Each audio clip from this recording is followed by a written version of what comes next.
Alguns livros são só palavras no papel, mas outros são chaves para o futuro que você sempre sonhou. Uma única ideia pode reescrever a sua história. E o próximo livro pode ser a chave que você tanto procura. Então, inscreva-se no canal agora, porque você está a apenas um livro de transformar a sua vida. O próximo pode te tirar da vida que você tem e te levar direto para a vida que você sempre sonhou. Não espere. Vem comigo agora. Bem-vindos ao nosso Deep Dive. Hoje, o papo é sobre Hábitos Atômicos, do James Clear.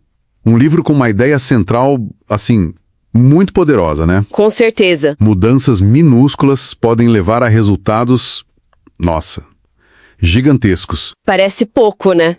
Melhorar só 1% ao dia. Quase nada. Pois é, mas isso te deixa quase 37 vezes melhor no fim do ano. É aquela coisa dos juros compostos, só que aplicados na vida, no autoaperfeiçoamento. Exato. E é engraçado como a gente subestima, né, o valor dessas coisinhas pequenas do dia a dia. A gente quer aquela transformação, pá, rápida. A virada de chave. Isso.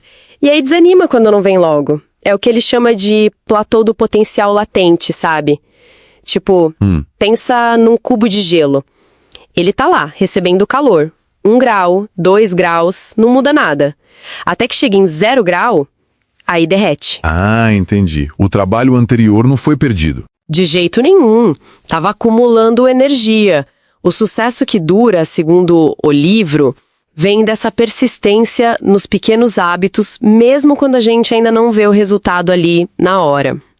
Ok. Isso é interessante. E tem um ponto crucial que a fonte bate muito na tecla. Focar em sistemas, não só em metas. Fundamental isso. As metas mostram pra onde ir. Tipo, quero correr uma maratona.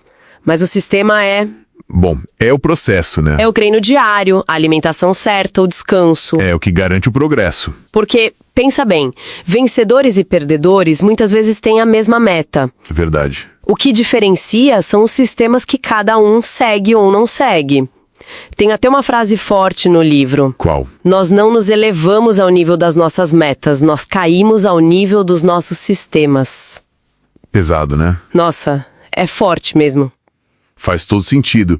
Então tá, para construir esses sistemas que funcionam, como faz? Bom, aí a gente precisa entender como um hábito funciona por dentro. A anatomia dele, digamos. Basicamente, é um ciclo de 4 passos. 4. Quais são? Primeiro o gatilho, que é o sinal, a deixa. Depois vem o desejo, a motivação por trás. Aí a resposta, que é o hábito em si, a ação. E por fim, a recompensa, que satisfaz o desejo. Gatilho, desejo, resposta, recompensa. Isso. Esse ciclo cria um loop no cérebro, sabe? Que automatiza o comportamento. É esse mecanismo que a gente precisa entender para poder mudar. E é aí que entram as 4 leis da mudança de comportamento que o livro propõe. Pra gente meio que hackear esse loop, né? Exatamente. E hoje o foco é na primeiríssima lei. Torne-o óbvio. Torne-o óbvio. Por que essa é a primeira? Porque muitos dos nossos hábitos, sejam eles bons ou ruins, rodam no piloto automático. A gente nem percebe que está fazendo. Então, o primeiro passo para mudar qualquer coisa é, ter consciência. É trazer para a luz. Faz sentido. Se você não vê, não muda. Pois é. E uma ferramenta super simples para ganhar essa consciência é o tal do placar de hábitos. Placar de hábitos, como funciona isso? É bem direto. Você lista suas rotinas diárias, acordar, pegar o celular. Essa dói. Pois é. Escovar os dentes, tomar café. E aí classifica cada uma é positiva, plus, negativa, menos, ou neutra, igual, para os seus objetivos. Só de fazer isso você já tira muita coisa do inconsciente. Interessante colocar no papel para enxergar. E tem mais coisa nessa primeira lei. Tem sim.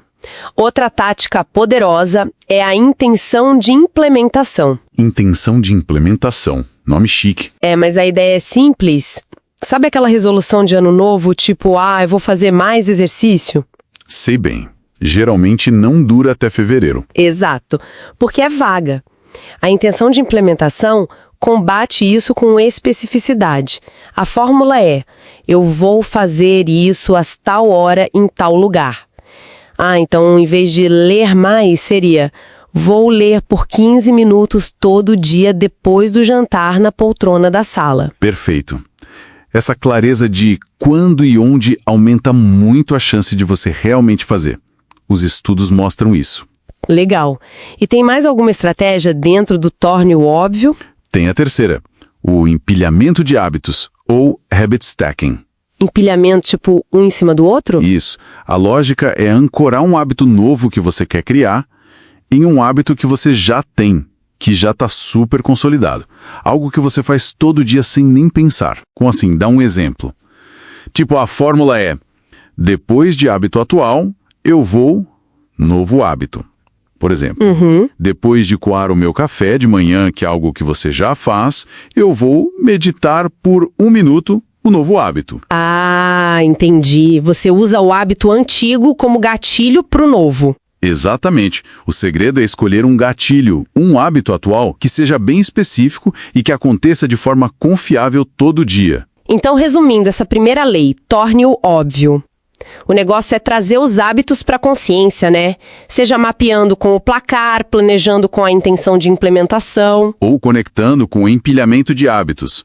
É tudo sobre visibilidade e clareza. Tornar o gatilho para o hábito bom, óbvio, quase impossível de ignorar. E imagino o contrário para o hábito ruim. Tornar o gatilho dele invisível. Exatamente. Mas isso já entra em outra lei. Focando na primeira, é sobre facilitar o início do bom hábito. É desenhar o ambiente e o plano para que ele aconteça. Entendi. É como aquela frase, né? Pequenas dobradiças abrem grandes portas. Deixar o gatilho óbvio parece ser essa pequena dobradiça inicial para redesenhar os sistemas do dia a dia. Perfeito. E no fim, são esses sistemas, esses hábitos que a gente repete e repete, que moldam quem a gente se torna, nossa identidade. É uma ideia poderosa mesmo. E isso deixa a gente com uma pergunta para pensar, né? Quais gatilhos aí no nosso ambiente, talvez super sutis, estão moldando nossos comportamentos agora mesmo, sem a gente nem notar? Boa pergunta. E como será que um pequeno ajuste nesses sinais, tipo tornar os gatilhos bons mais visíveis e os ruins mais escondidos, como isso poderia redirecionar nossas ações futuras quase que sem esforço? A mudança muitas vezes começa só por perceber o que já está ali. E se você quiser se aprofundar e realmente fazer desse livro parte da sua jornada, eu deixei um link seguro aqui embaixo para você garantir a sua cópia física.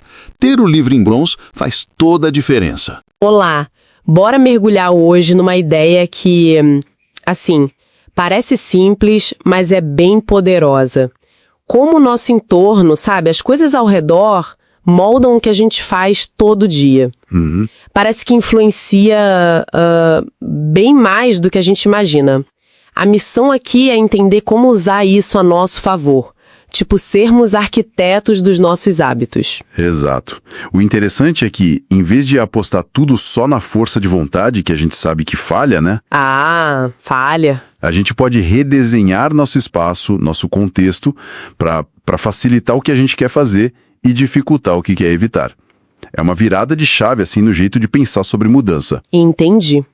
Então, a ideia central é que o ambiente tem um papel gigante.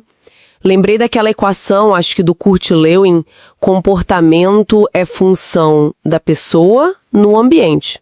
C igual a F de P e A. Essa mesma. E tem exemplos muito práticos disso, né? Tem.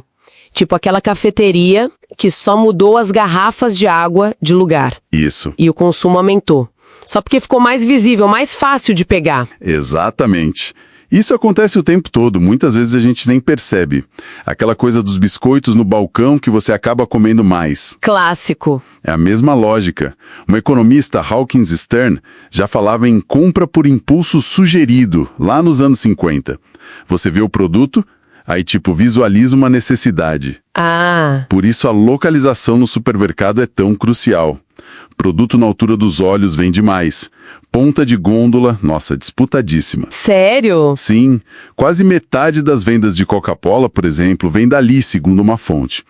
O ambiente está nos empurrando, sabe? Sutilmente. E parece que a visão tem um peso enorme nisso tudo, né? Li que a maior parte dos nossos receptores sensoriais é para ela. É o sentido dominante, com certeza. Faz sentido que pequenas mudanças no que a gente vê causem impactos grandes no que a gente faz. Totalmente. E o mais legal é como isso pode ser usado de forma inteligente. O caso do aeroporto de Schiphol, em Amsterdã, é incrível. O que eles fizeram? Colocaram adesivos de mosca nos mictórios, Moscas. Pra quê? para dar um alvo. E o resultado? Os custos de limpeza caíram 8%. 8%! Que demais! Só por causa do adesivo. Pois é, porque dava uma mira, um foco visual óbvio. Tornaram a pista para o comportamento desejado, que era acertar o alvo, super clara. Nossa, genial. É o mesmo princípio, então, de deixar a fruteira com maçãs na cozinha em vez de escondida na gaveta da geladeira. Exatamente. A visibilidade torna o hábito de comer fruta quase automático. Então, as táticas seriam essas: deixar o remédio do lado da pia, né? O violão no meio da sala para lembrar de tocar. Isso. A pilha de cartões de agradecimento na mesa. Tornar óbvio. Tornar óbvio. Gostei. E isso leva a outra ideia-chave. A lei do menor esforço. A gente tende a seguir o caminho com menos resistência, sabe? Menos atrito. Tem um exemplo histórico interessante. A agricultura se espalhou bem mais rápido, de leste a oeste, onde os climas eram parecidos, Ah, sim. do que de norte a sul, onde as variações de clima criavam mais barreiras. Menos esforço, mais fácil de espalhar. Faz todo sentido. Então, para os bons hábitos, a estratégia é reduzir o atrito ao máximo. Eu gostei muito daquela regra dos 2 minutos. Ah, ela é ótima. Começar qualquer hábito novo com algo que leve menos de 2 minutos. Tipo, ler antes de dormir vira só ler uma página. Fazer yoga vira pegar o tapete de yoga. Isso. A sacada não é fazer só 2 minutos para sempre, claro. Mas é dominar a arte de começar, de aparecer. Ah, entendi. Padronizar o início. Tornar esse primeiro passo o mais fácil possível. É como aquele ritual da coreógrafa Twyla Tharp. O hábito crucial dela não era o treino em si. Não. Era chamar o táxi para ir para academia. Todo dia. O resto vinha depois. O importante era garantir o primeiro passo. Garantir o começo. Muito bom. E para os maus hábitos, a lógica se inverte, né? Temos que aumentar o atrito, criar barreiras. Exatamente, são chamados dispositivos de compromisso. O exemplo do Vitor Hugo é meio extremo, né? Pedir para esconderem as roupas dele para não ter como sair e ter que escrever. Nossa, mas imagino que tenha formas mais tranquilas. Tem, claro. Comprar snacks em porções individuais em vez daquele pacotão. Ah, boa. Pedir para ser bloqueado de sites de apostas, se for o caso. Usar um timer que desliga o roteador da internet à noite. Interessante. Uma mudança no ambiente que tornou o mau hábito bem mais difícil. É uma barreira física, né? Exato. E também tem aquelas ações únicas que meio que travam um bom hábito ou dificultam um ruim a longo prazo, né? Sim, tipo... Tipo, comprar um bom filtro de água, aí você bebe mais água. Usar pratos menores para controlar a porção de comida. Cancelar aquelas assinaturas de e-mail inúteis. Ah, sim. Configurar uma poupança automática. Isso, a tecnologia pode ajudar muito a automatizar essas coisas, né? Sem dúvida. A tecnologia pode ser uma super aliada para criar esses sistemas que ajudam a gente a manter o rumo quase sem esforço consciente. Então, no fim das contas, a grande mensagem aqui é que a gente tem mais controle sobre os nossos hábitos do que parece. Só que a alavanca talvez não seja só a força de vontade, Não mesmo. mas sim o design do nosso ambiente. A gente pode ser mais proativo em moldar nossos espaços físicos e digitais para eles darem aquele empurrãozinho na direção certa. Exatamente. E fica a reflexão, né, que pequena mudança, talvez quase invisível, a gente poderia fazer hoje no nosso ambiente, sei lá, na mesa do trabalho, na cozinha, até nas configurações do celular, para tornar um hábito que a gente quer um pouquinho mais fácil ou um que a gente não quer um pouquinho mais difícil. É um convite para a gente assumir esse papel de designer do nosso próprio mundo, sabe? E não só de morador passivo dele. Eu realmente recomendo ter esse livro em mãos, porque reler certas partes faz toda a diferença. Você encontra um link seguro aqui embaixo para adquirir o seu. Olá, neste mergulho vamos direto ao ponto. Como fazer hábitos realmente pegarem, sabe? Não só por uma semana, mas ao longo prazo. Temos um material aqui cheio de estratégias e histórias bem concretas sobre isso. Exato. A ideia é ir além daquela velha história de força de vontade. As fontes que a gente tem aqui exploram a psicologia por trás disso, né? Como essa busca do nosso cérebro por satisfação imediata. E oferecem também ferramentas práticas, assim, para manter consistência. A nossa missão aqui é meio que decifrar como transformar pequenas ações em rotinas que realmente mudam o jogo. Ok. Vamos desempacotar isso então. Parece que tudo começa com uma regra meio fundamental da mudança de comportamento, certo? Sim, uma ideia central que as fontes trazem é a tal regra cardinal da mudança de comportamento. Basicamente, o que é recompensado, a gente tende a repetir. E o que é punido, a gente evita. Isso, mas aqui tá o pulo do gato. Nosso cérebro dá um valor, desproporcional às recompensas que chegam agora, na hora mesmo. Faz sentido. Isso talvez explique porque largar um vício é tão complicado, né? A gratificação é papum, instantânea, mesmo que o prejuízo venha bem depois. Exatamente. E os hábitos bons, tipo ir pra academia, muitas vezes tem o custo agora e o benefício bom só lá na frente. Precisamente. E é aí que entra o que as fontes chamam de quarta lei da mudança de comportamento, que é: torne o hábito satisfatório. O truque não é eliminar o custo, entende? Mas sim injetar um pingo de prazer imediato na experiência do hábito bom. As fontes trazem um exemplo fascinante sobre isso, né? Lá de Karachi, no Paquistão, com a questão de lavar as mãos. Lembro disso. Como é que eles conseguiram mudar esse comportamento? Exatamente. A equipe do Stephen Luby sabia que lavar as mãos era, vital para a saúde pública. Mas as pessoas simplesmente não faziam isso com frequência. Mesmo entendendo a importância, sabe? Imagino. A virada de chave foi uma parceria com a Procter & Gamble. Eles distribuíram um sabonete premium, o Safeguard. E o que esse sabonete tinha de tão especial? Era só um sabonete? Mas era simplesmente mais agradável de usar. Fazia mais espuma, tinha um cheiro bom. Transformou uma tarefa meio neutra ou até chata para algumas pessoas em algo, minimamente prazeroso. Essa pequena satisfação sensorial fez toda a diferença. Nossa, que incrível! E os resultados foram super expressivos, pelo que eu li. Reduções enormes em doenças. E o mais surpreendente é que o hábito ficou, né? Anos depois, mesmo sem o sabonete especial. Essa satisfação imediata realmente criou uma raiz profunda. É um ótimo exemplo, sim. Mas não precisa ser um sabonete chique, né? As fontes sugerem outras formas. Pode ser, visualizar o dinheiro que não foi gasto numa compra impulsiva indo para uma conta com nome motivador, tipo férias na Europa. Ah, legal! O ponto é tornar a recompensa ou o progresso visível e imediato. Ok, entendi. Então, a satisfação imediata ajuda, digamos, a engrenar o ciclo. Mas e para manter o ritmo, dia após dia? A consistência parece ser outro pilar fundamental que as fontes abordam bastante. Sem dúvida. Uma técnica poderosa mencionada é o rastreamento de hábitos. Lembra daquela história do corretor, o Trent Disney? Ele tinha 2 potes na mesa, começava o dia com 120 clipes de papel num pote. Ah, eu lembro disso. Aí, a cada ligação de vendas feita, ele movia um clipe para o outro pote. Essa imagem é forte, ver o pote esvaziando e o outro enchendo. Nossa, deve dar uma sensação boa de progresso, né? Quase um mini-jogo ali no dia a dia. Exato, essa visualização do progresso é inerentemente motivadora, é satisfatória por si só.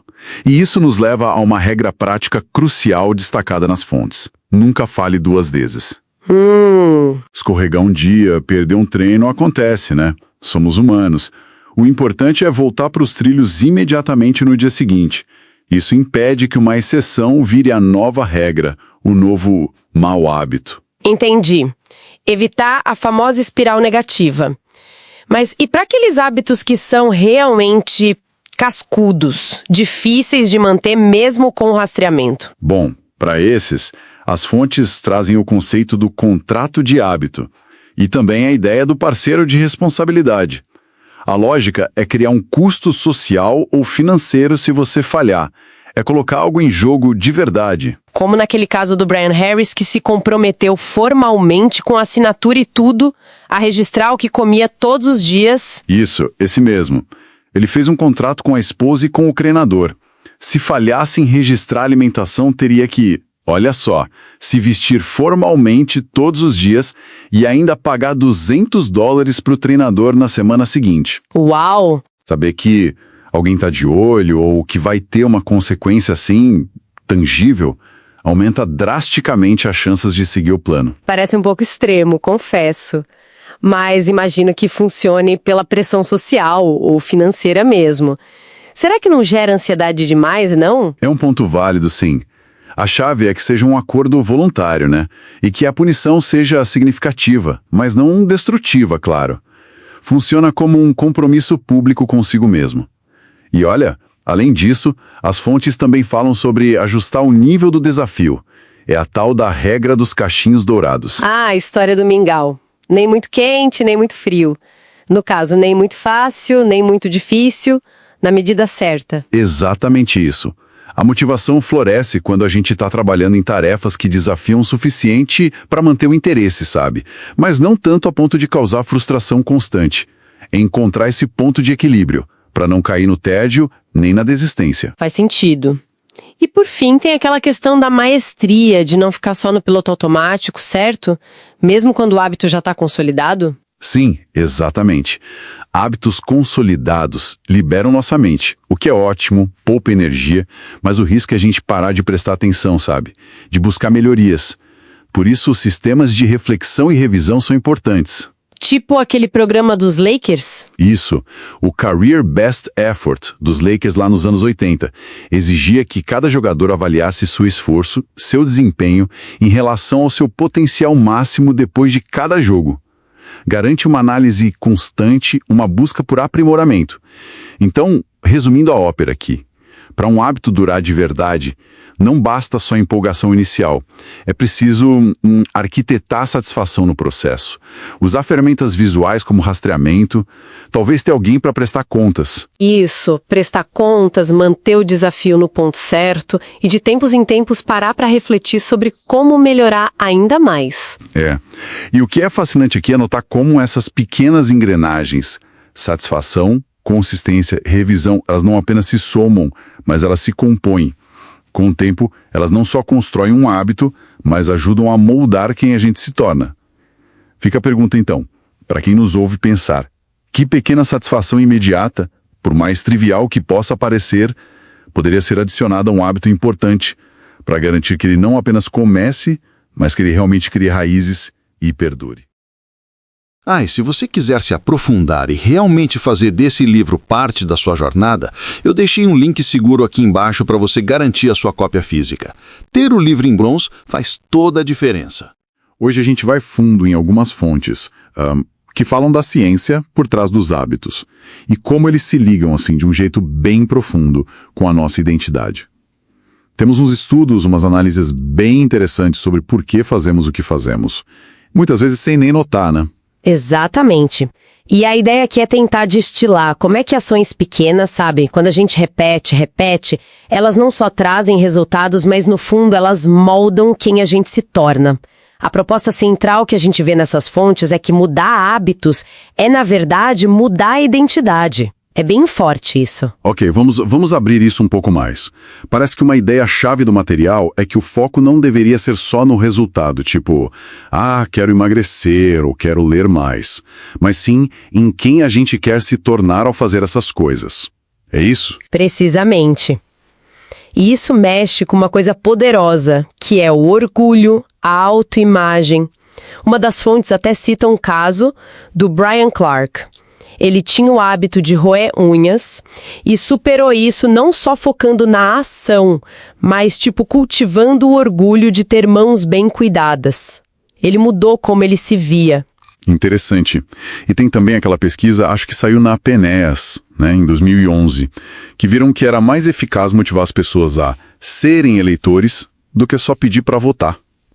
É uma diferença sutil, né?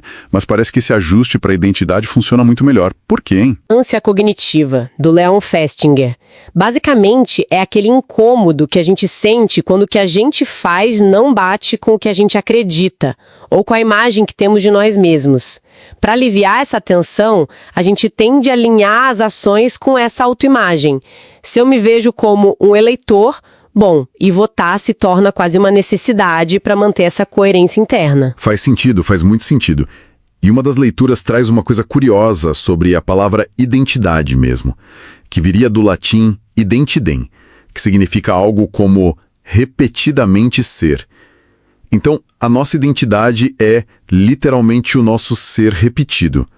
Nossa, isso é impactante. Exato. Somos o que fazemos de forma repetida. É isso. E essa construção da identidade, como os materiais sugerem, ela vai acontecendo aos poucos, sabe? É hábito por hábito, voto por voto, como dizem. É um processo gradual. Talvez até pra gente não sentir que tá perdendo quem a gente era de uma hora pra outra. Mas aí fica uma questão, né? Se muitos desses hábitos são automáticos e inconscientes, como é que a gente começa a escolher que identidade está construindo com eles? Parece difícil tomar consciência disso tudo. É um ponto excelente. E uma das fontes até menciona uma ferramenta bem prática para isso, que vem lá dos trens no Japão. O sistema Pointing and Calling. Imagina assim, o condutor aponta o dedo para um sinal e fala em voz alta sinal verde. Essa ação física mais a verbalização força o cérebro a registrar conscientemente algo que talvez passasse batido. E os dados mostram que isso reduz erros de forma impressionante, tipo até 85%. Que interessante, é como forçar o automático virar consciente. Lembra um pouco aquilo do Jung, né, que o inconsciente não examinado vira destino, algo assim. Talvez dê para usar uma espécie de pointing and calling mental pra gente mesmo. Mas e o ambiente? O que está fora da gente? Como ele influencia esses hábitos automáticos? O ambiente, ele tem um peso enorme, que a gente muitas vezes nem percebe. Tem um estudo citado nos materiais que é bem chocante, sobre veteranos da Guerra do Vietnã. Lá no Vietnã, parece que uns 20% dos soldados americanos usavam heroína. O que surpreendeu foi que quando voltaram para casa, 9 em cada 10 simplesmente pararam. Quase que imediatamente. Nossa, isso é muito diferente do que a gente ouve sobre dependência de heroína, né? A taxa de recaída costuma ser altíssima. Segundo os dados que a gente viu. O que aconteceu com os veteranos foi uma mudança radical de gatilhos. Voltar para casa removeu tudo aquilo que, no ambiente da guerra, disparava o uso da droga. E isso sugere uma coisa bem forte sobre o autocontrole. Que talvez não seja só sobre ter força de vontade, é isso? Isso!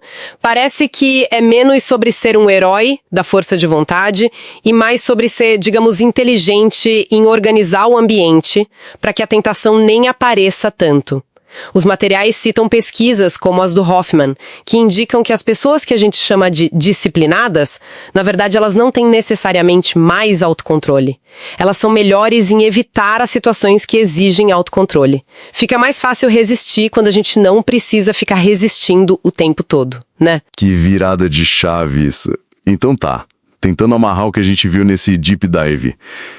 Pequenos hábitos, eles são como se fossem votos, né?